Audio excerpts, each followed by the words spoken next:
நம்ம எல்லாருக்குமே சில சமயம் எப்படி தோணும் இல்லையா? நம்ம பிரச்சனைகள்லாம் காரணம் நம்மள சுத்தி இருக்கிற உலகம் தான். அந்த ஒரு எண்ணத்தை பத்தி தான் இன்னைக்கு கொஞ்சம் ஆழமா பார்க்க போறோம். சரி, இந்த கேள்வியை கொஞ்சம் யோசிச்சு பாருங்களேன். நீங்க எல்லாம் கரெக்டா பண்றீங்க. ஆனா இந்த மொத்த உலகமும் உங்களுக்கு எதிரா சதி பண்ற மாதிரி என்னைக்காவது ஃபீல் பண்ணியிருக்கீங்களா? அந்த விரக்தியில வர்ற ஒரு ஃபீலிங் இது. ஆமா, சிஸ்டமே சரியில்லை, இங்க திறமைக்கு மதிப்பே இல்ல, இந்த சமூகம் மாறினாதான் எல்லாம் சரியாகும். இந்த மாதிரி புலம்பல்கள் நம்ம மனசுக்குள்ள வர்றது ரொம்ப சகஜம். ஆனா ஒரு பிரச்சனை இருக்கு.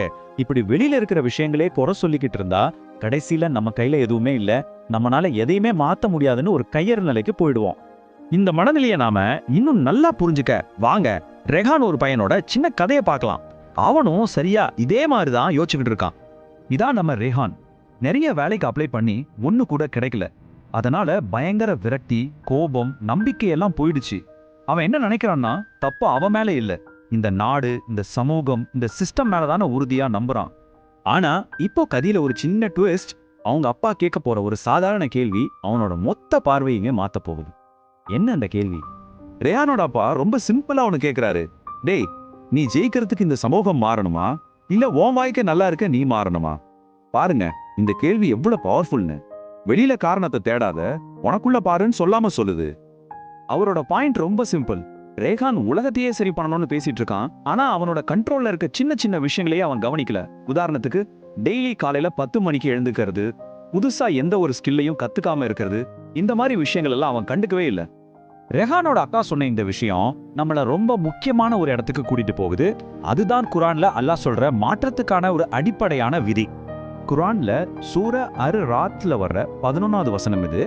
இன்னல்லாஹ லா யுகையிரு மா பிகௌமின் ஹத்தா யுகையிரு மா பி அன்ஃபுஸிஹிம்.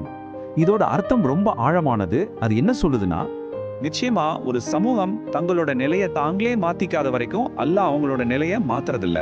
அதாவது மாற்றங்கிறது வெளியில இருந்து வர ஒரு மேஜிக் இல்ல, அது நமக்குள்ள இருந்து நமக்கிட்ட இருந்து தொடங்க வேண்டிய ஒரு விஷயம். இதுதான் அந்த இறைவிதி. அப்போ இந்த மாதிரி மத்தவங்களை குறை சொல்றதை விட்டுட்டு செயல்ல இறங்குறது எப்படி, இந்த ஒரு தத்துவம் நம்மளோட மொத்த மைண்ட் செட்டையும் எப்படி மாத்துன்னு பார்க்கலாம் வாங்க. நீங்க பாருங்க, 2 விதமான மனநிலை இருக்கு. ஒண்ணு, நான் ஒரு பாதிக்கப்பட்டவன்னு நினைக்கிற மனநிலை. இதுல உலகம்தான் பிரச்சனை, எனக்கு லக்கு இல்லைன்னு நம்மளை நாமே முடக்கிக்குவோம். இன்னொன்னு, என் வாழ்க்கைக்கு நான் தான் பொறுப்புன்னு நினைக்கிற உரிமையாளர் மனநிலை. இதுல நான் தான் தீர்வுக்கு ஒரு பகுதி, வாய்ப்புகளை நானே உருவாக்குவேன்னு நம்மளை நாமளே முன்னெடுத்துட்டு போவோம். சாய்ஸ் நம்ம கையில தான். குர்ஆன் இந்த தனிப்பட்ட பொறுப்புணர்வை திரும்ப திரும்ப சொல்லுது. உதாரணத்துக்கு இந்த வசனத்தை பாருங்க. நீங்க நல்லது செஞ்சா அது உங்களுக்கே நல்லது, நீங்க கெட்டது செஞ்சாலும் அதுவும் உங்களுக்கே.